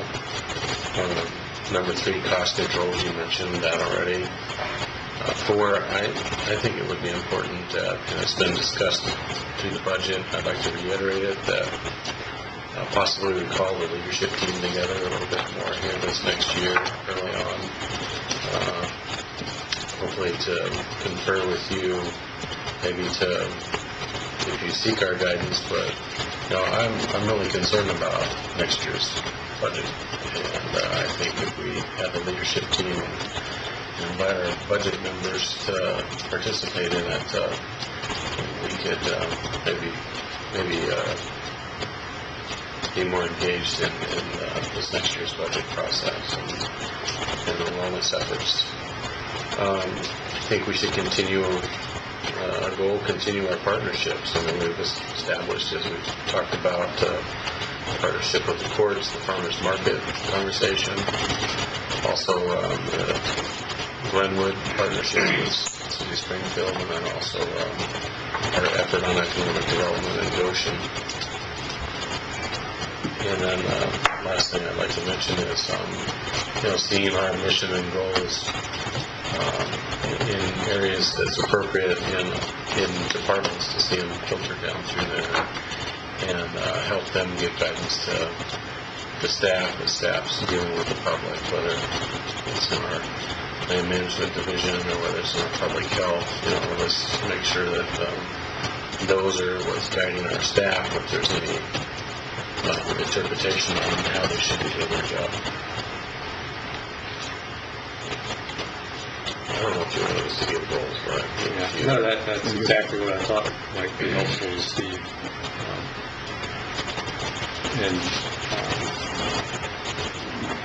I'll step in the queue here for a minute and say I would echo Commissioner Stewart in asking Miller to look at some alternate version where we could add a clause into the contract that deals with annual compensation changes similar to some of our other contracts, direct contracts for employment. Can I ask a question? Sure. So are you referring to option 1 or option 2? Yeah, sorry. It's okay. In front of me right now. I've got his contract. Yeah, in front of me right I just now, want to so make this- sure I follow your direction. Yeah. I think it was option 1, but let me make sure I'm looking at it right. that's one of the places In his steps, yeah. steps. Yeah. Okay. And basically gives him the step with the positive. Yeah. Sure. Okay, thank you. It's not intended to have a pay cut. Yeah. Yeah. Yeah. Round down from the closest. Yeah. But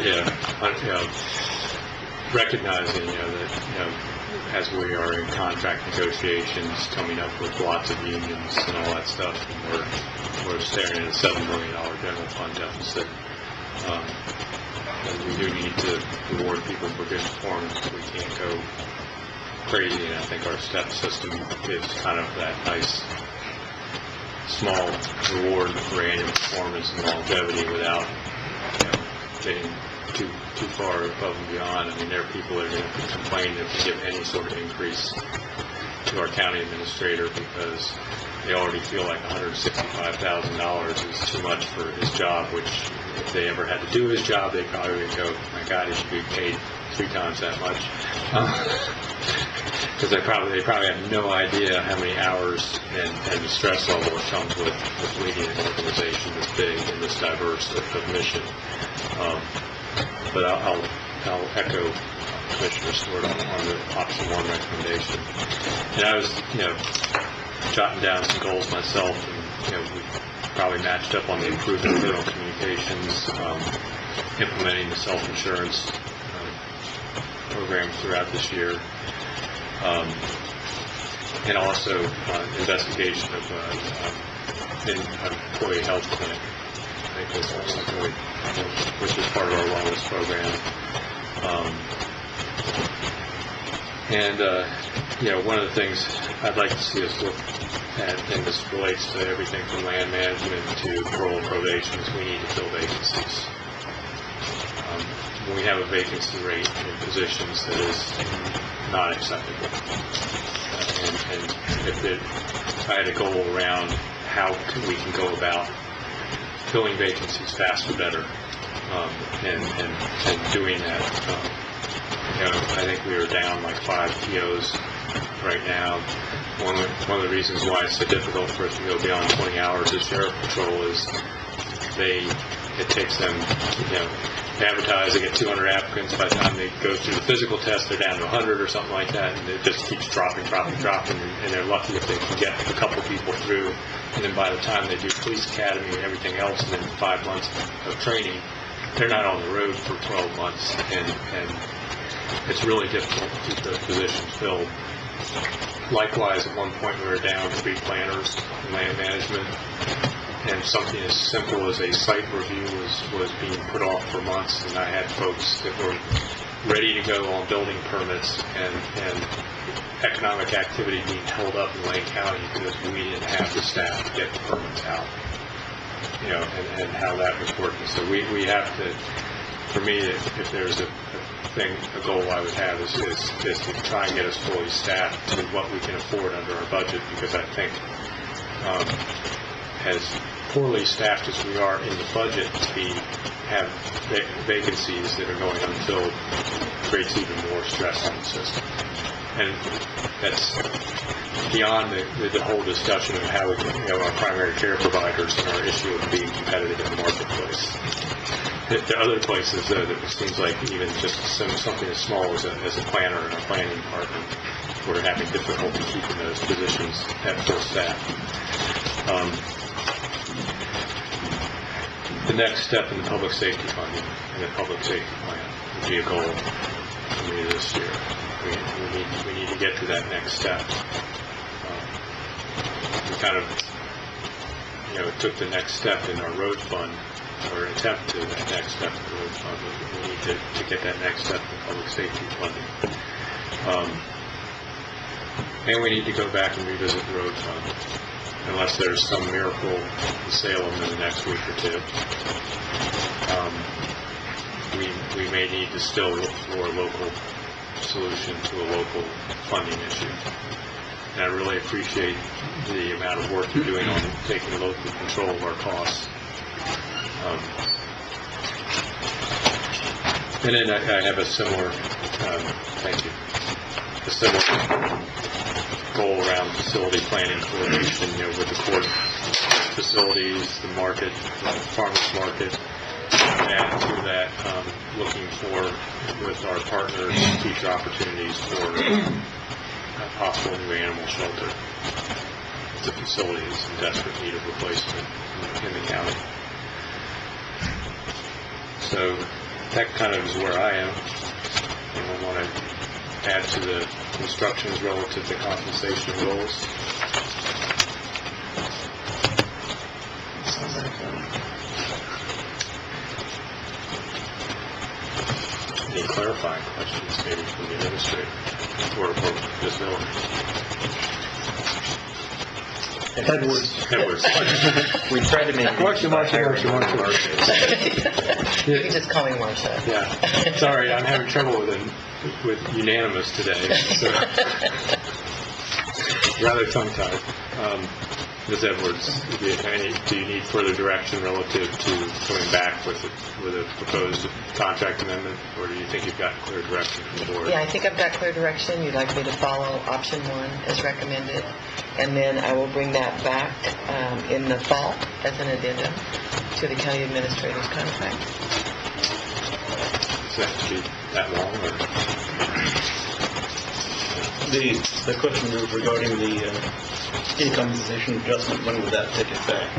And, so I was presuming that you're on the job, but it doesn't take place. Yeah, I was presuming Now-ish. that, yeah, I was kind of thinking now-ish, so I was wondering if it's not something that can come back on at the next available board meeting, that you guys can work out the details between the two of you. I think one of the things that we were trying to be sensitive to is the work that we're doing around the non-represented compensation study that's happening. If you recall, there was a study done in 2013. That data is now outdated, and we're wanting to continue to move forward and find some solutions and develop a plan that we can pay for to make sure that for our non-represented employees who have been at the top of their scale, they haven't seen an adjustment since, I believe, in the last 6 years, with the exception of the 1.5% COLA that was provided in December of last year. So the thought was to potentially bring forward the contract amendment around the same time as we would have the results from that work that we could present that as sort of a package. That makes sense. As long as you're willing to wait, I just don't want... I want to keep you happy. We had a good thing going on here. That makes sense to wait for that. Plus, also, as I just mentioned, we have issues with staff time and all that, and I don't want to pull staff away from something they're already doing is critical. And I do believe that compensation study for our non-reps is a critical item for HR to do. So I appreciate your willingness to wait. Once again, you're demonstrating your leadership capabilities, thinking ahead for us. So, Commissioner Leighton. So, Steve, the question I have for you is this, are you feeling satisfied with the job right now? How do you like Oregon? Was Oregon satisfied? Well, I think that's a legitimate question. I know I come from the Midwest, it's a little bit different, and a little more human maybe, but, I'm just curious what your thoughts are, you're satisfied living here, back in the Pollenville, and pollen throat, as a matter of fact. I guess we'll just start from there. Thank you, Mr. Chair. Thank you, Commissioner Weiken. Very satisfied. I've been challenged professionally here, certainly, and I think plenty of challenges ahead to keep me excited and engaged. And again, I feel really good about the team of folks and that's really important to me professionally. Personally, my family couldn't be happier. My children are doing wonderful in school. We've made friends here. My wife is a primary care provider, and she loves the work that she's doing and the patients that she's serving. And we could not be happier with the beauty and climate and wonderful people here. And so after a year, we really are feeling like we're at home. So thank you for asking that question. Well, and I've never been one to begrudge anybody either. That there's lots of opportunities out there. You never know when another one may present itself. And so I just want to make sure that you feel like things are satisfactory here for yourself, your family. I know you have a young family, and that's important.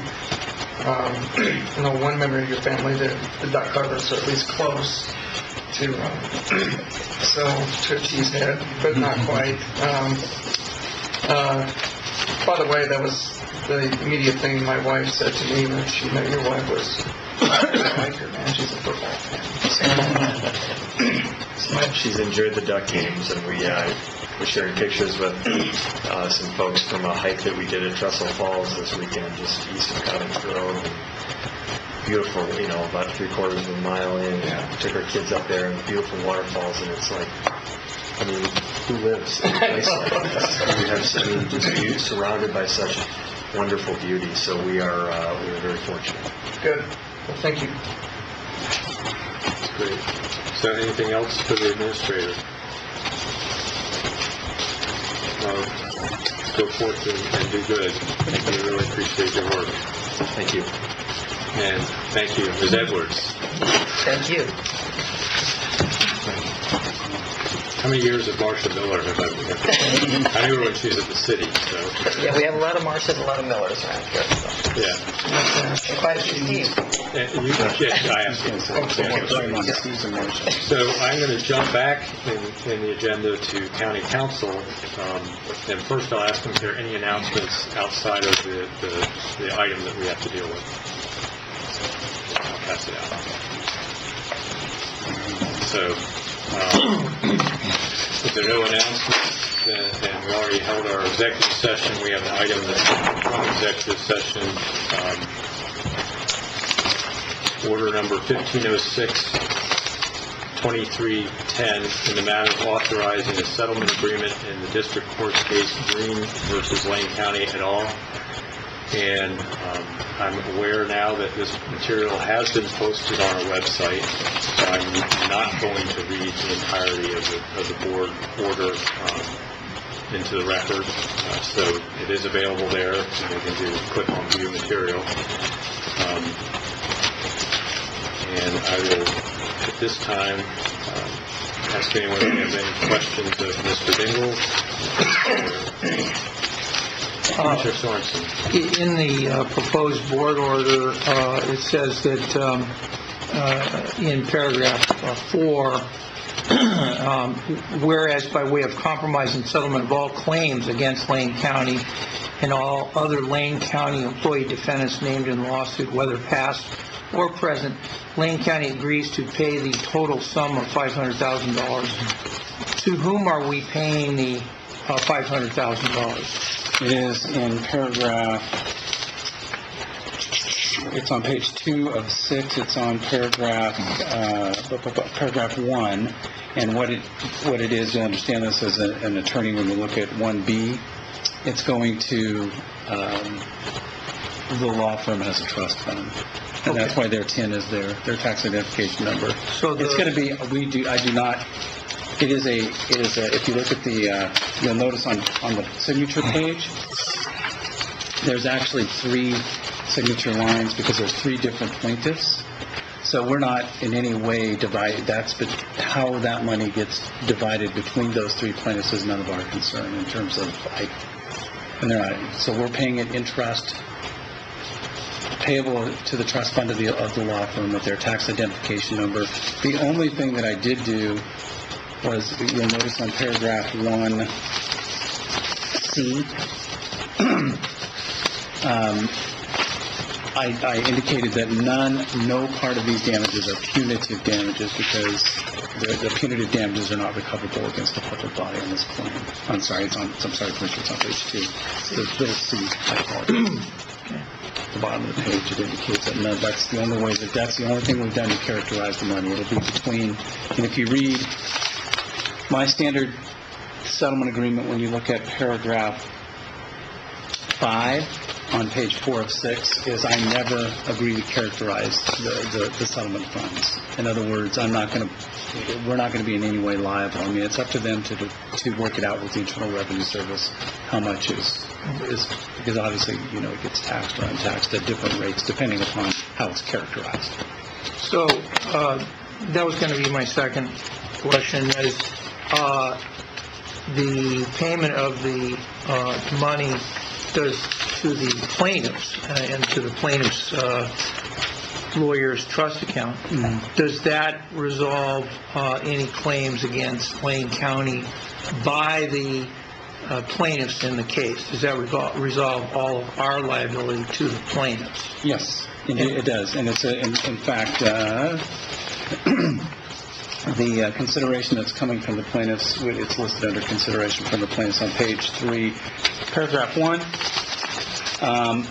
There are 3 significant, it's basically, this is the piece that we are receiving. 1, it's a universal, absolute, from beginning of the earth until the day after tomorrow release. They agree to make sure that they pay any outstanding loans or subrogation. No one can come back for us claiming that they had some other claim that wasn't paid. And then the 3rd paragraph says that there's no, we're not admitting any liability. And as to other parties in the litigation, such as Corizon? What are our rights to Corizon? This in no way impacts any, has any legal effect on our, the legal relationship or legal claims that we may have against Corizon, because you'll notice that the parties are the parties to the agreement are listed under paragraph 1 on page 1 recitals. So this has, the only legal effect this has on anybody is Lane County and the plaintiffs. And does the case go away then if the plaintiffs and the parties that, or the injured people and the deceased that are suing Lane County, does the case go away because the claims between Corizon and Lane County are not resolved? Well, so when you look at paragraph 4 on page 4 of 6, the consideration from the plaintiff that you'll see is that the plaintiffs, and it's plural because there's multiple plaintiffs, agree to cause to be entered in order and judgment of dismissal of prejudice without cause to terminate the above referenced action. So they are going to, if you look at the caption, Commissioner, so this case against us as the defendant will be dismissed with prejudice. And does our claim against Corizon is also extinguished by this settlement? We have no rights against Corizon. I think that if indeed if we resolve it, then the cross claim, because cross claims are when a party brings a claim against a party as opposed to a party bringing in a non-party, which is a counterclaim. I believe that will move that out because it will be because there's no longer a claim. Right. Does that make sense? Yeah. So, but that doesn't change the fact that we can't bring a claim later against. Well, that's my additional question. So it's the county could, if it wished, and it's not required to by this board order, but the county could evaluate its legal options to pursue a claim against Corizon Health Incorporated. That is correct. Okay. Well, I think in light of that, I'm good with this matter because the way it's been presented, because it preserves our rights against Corizon, who I feel has breached their agreement to defend and indemnify Lane County. And thank you for those questions. I think that they actually brought out some points that I wanted to make sure that everyone understood. So, does anyone else have any other additional questions? And you'll notice, Chair, and members of the board, that it's delegates responsibility to, or not responsibility, excuse me, authority. Mr. Mokoheiski, to see the look on his face. That was authority. I misspoke. To sign the agreement on behalf of the county. And you can see that I've already signed it as your counsel. Commissioner Lightfoot. I'd like to just like to move approval of Order 15-06-23-10. In the matter of authorizing a settlement agreement with District Court of West Spring versus Lane County, Utah. Second. Been moved and seconded. Any discussion to the motion? I just have one quick question, which I was going to ask, but you beat me to the motion. What do you estimate was our total liability potentially should we have let this go to court and we lost the case? Just so we know, what was our risk, total risk that might have been involved in this? Well, including 1983. Well, if you include the 1983, which carried the potential of attorney fees, and because of the nature of this claim, the significant costs that are recoverable by the plaintiff in a 1983 claim. I think a reasonable estimate of an unfavorable verdict would have been somewhere above $1 million, including all those other factors. So you're looking at 1.1, 1.2, and we are, as you all know, we are all self-insured for the first $1 million. The county pays the first $1 million. Our stop loss takes Yeah. Our stop loss kicks in after the first million. Yeah, and once we hit that million, we may have been in an argument with our stop loss insurer, but that's a whole other story. Whether they would actually pay the ones above $1 million. Yes, and because we were offered a decent settlement and refused to take it. Just for the record, I disagree with that approach, because I think that approach presumes that we will always pay $1 million before we do that, and I disagree with that. Yeah. I think if there's a claim that's without merit, we are within our rights to not pay. Not to mention this would potentially be a 3-week trial, taking important folks like our sheriff, our chief deputy, and other jail staff away from their jobs to testify on this during this trial. So I think this is a reasonable settlement. And 2/5 of my office. So, any further discussion of the motion? All those in favor of the motion, please say aye. Aye. Any opposed? Motion passes unanimously. Thank you. And Mr. Markowski, Ms. Jones has the one with my original signature on it. If you could do that, that'd be great. And I will make sure I get it signed after the meeting. Moving on, county administration announcements. I know late in the afternoon, Mr. Chair, just a couple of things. I want to touch on 2 quick legislative items. That you may have seen an email from Sarah Chinsky letting you know that the governor has signed the sick leave legislation, so that is now law. The other is on transportation bill package. You may have heard some discussions or seen the editorial in the Register Guard today, but I wanted to just share with you that there is a discussion that's happening in the legislature around a transportation package. It's my understanding it has an uphill battle, particularly in the House, because of the number of legislators in the majority who are opposed to any changes on the clean fuels law. So we'll see politically whether or not this has support, but it's approximately $400 million statewide in funding. It'd be a combination of a gas tax, vehicle registration fee, and some bonding revenue. $206 million of that per year would go for state and local roads under a 50-30-20 split. I don't know exactly what Lane County's allocation would be, but this is obviously a positive indicator that they're at least talking about something.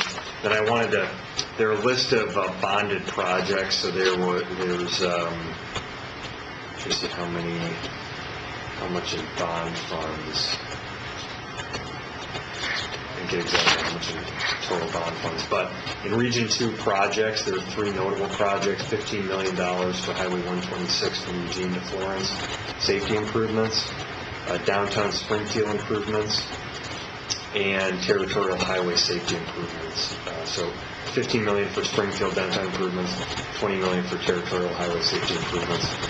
So we'll see where that goes. I've asked Mr. Kyler to keep us updated on the status there. We're tracking that closely, and we will respond if needed for testimony or support, but we certainly hold out hope on that. Just to give you a napkin calculation, if it's $206 million, it's going to the state county, and we get 30% goes to the counties, and generally Lane County gets 10% of that. It would be about $6.2 million, which is vaguely like the number we might have gotten out of the vehicle registration fee. So, hopefully they can come to an agreement, but what I was hearing this morning was pretty negative. There also was language included in the Secretary of State's budget, about $375,000, I think I recall, for the motor voter, funding for the motor voter. I think that's one-time money to be allocated to county clerks for doing the catch-up for all of the backlog of those registered to vote through the DMV over the past year. So that is not a significant item, but positive nonetheless.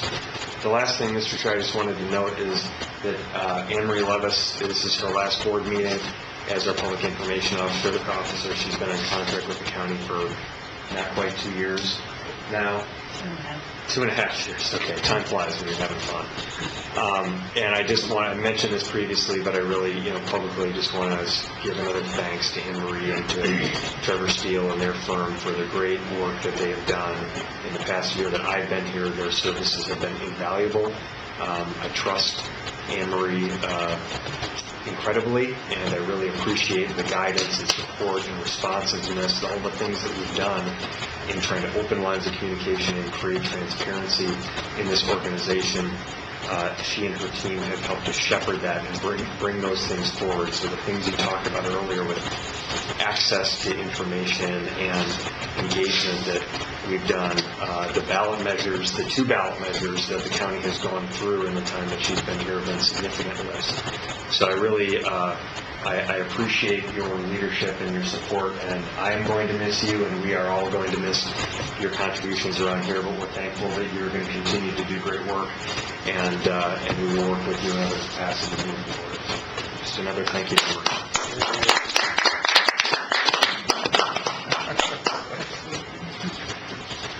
Thank you. Moving on to Commissioners' business and announcements from Commissioners. Commissioner Farr. It is the 3rd week of June, coming up on the 4th of July, and we know that we're going to have illegal fireworks and have lots of noise.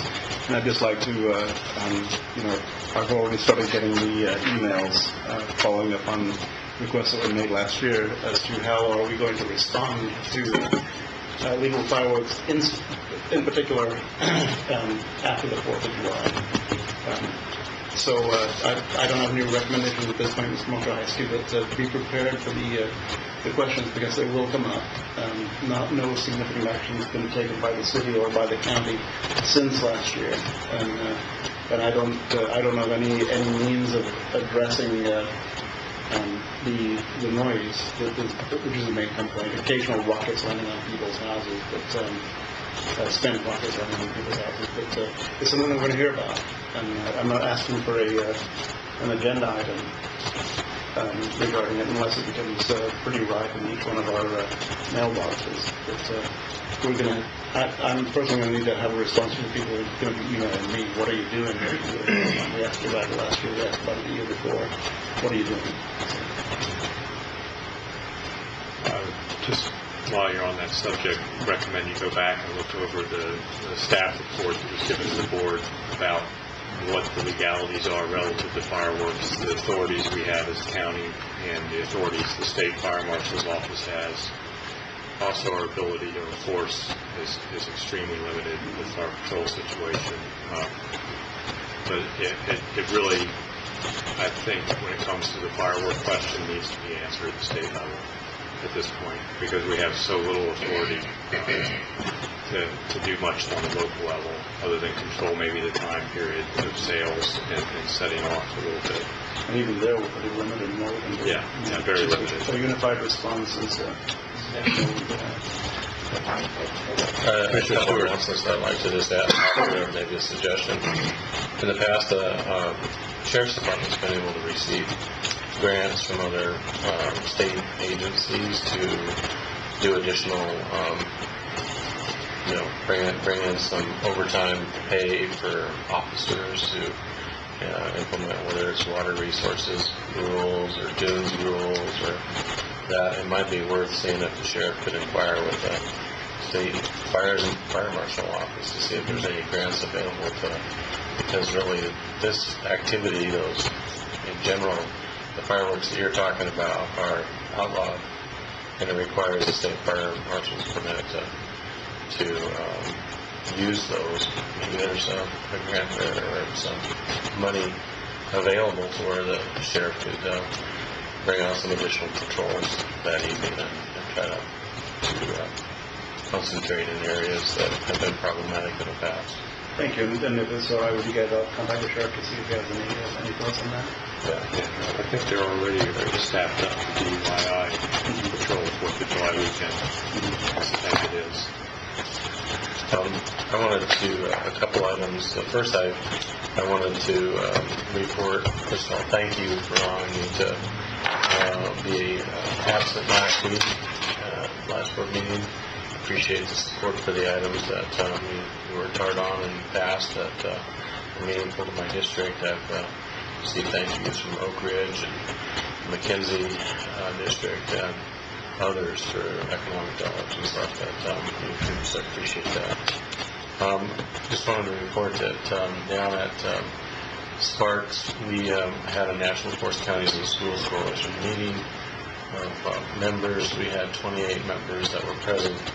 Really, the question was, is there a need for the coalition to continue to be in existence? And that question was answered resoundingly by everyone that was present, that yes, we need, if not at any given time, we need it more today than we ever have, having a strong rural coalition voice in D.C. So taking that, there's a plan that essentially what's going to happen is they're going to reconstitute the board members. So they're going to make sure that they have a full board in operation. Once they do that, and they hope to have that done by the end of July, they're going to go through a strategic planning process to really map the entire effort to be ready to act late this year or the first of next year on any type of legislation that might be supported by this organization for rural community health. So they're going to look at dues structure, how that might look.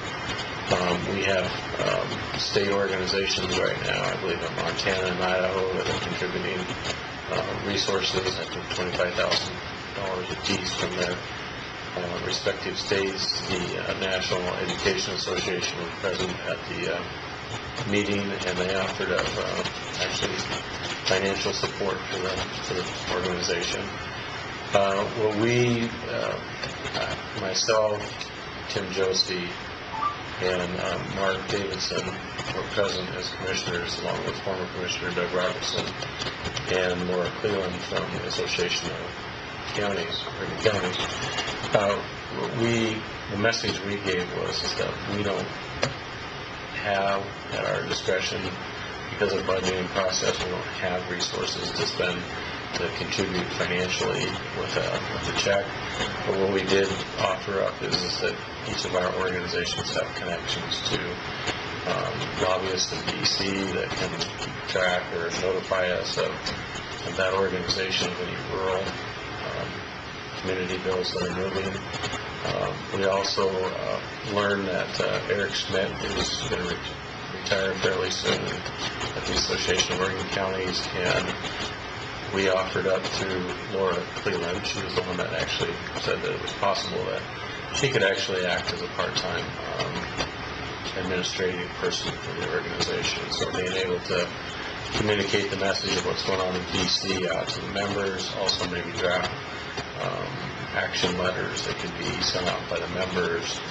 And then there was also discussion of how AOC, through McKenzie, I don't know McKenzie's last name at AOC, Farrell, but she, I guess, is a incredibly talented person on websites and social media, and I believe that she did step in and revamp the website, get it up and functional, and then also be a part of the outreach and social media. So I think I feel good about the time that I was there. I feel good about the effort, and I feel super strong. This is an organization in the past, Commissioner Sorensen, I'm sure knows this, others may not, that, in their heyday, they had over 1,500 affiliate members, from school districts to counties to industry. It was an incredible grassroots effort. In fact, it was so successful that in 2000, when the Secure Rural School Bill was working through Congress, this organization helped support it and get it moved through in actually a record pace of time. And so we hope that we can bring that organization back to that level of ability and power in communicating the rural community's needs. And let's not forget about rural community as an important component to having a healthy America. And then, excuse me, sure. One other item. I don't know if you're aware of this, but I was alerted by Matt Laird that they're doing a soft rollout of all the documents that his department has scanned and was able to put into electronic format. have passed building and planning applications. So they are available to the public on the land management website, and I've already received many thank yous from constituents that was alerted to that being available. It just allows them to access past decisions at leisure at their office or home, and it's been received by several people that have mentioned they're very thankful for it. So I'd like to thank Land Management for that effort, and my colleagues for supporting the technology fee that made it happen. Any other announcements? How about agenda team requests and work session requests?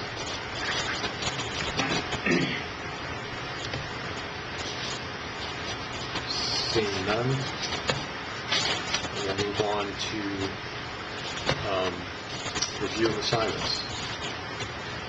I have 9 goals that we were given here, so I'm not going to go through all of those, but I will say my plan is to take the comments the board provided as it relates to 7 goals and then bring those back for you so you can see them and adjust them as needed and formally approve those. So that we will follow up with. I heard some just sort of requests at Commissioner Farr to look into the illegal fireworks response issue, and that's one I'll have some conversations about. I didn't hear anything else. Any other assignments that got missed? Yeah, other than we've got some other second readings coming back. Right. And all that stuff, that's standard. Any other business? Then we are adjourned. See you in a few weeks.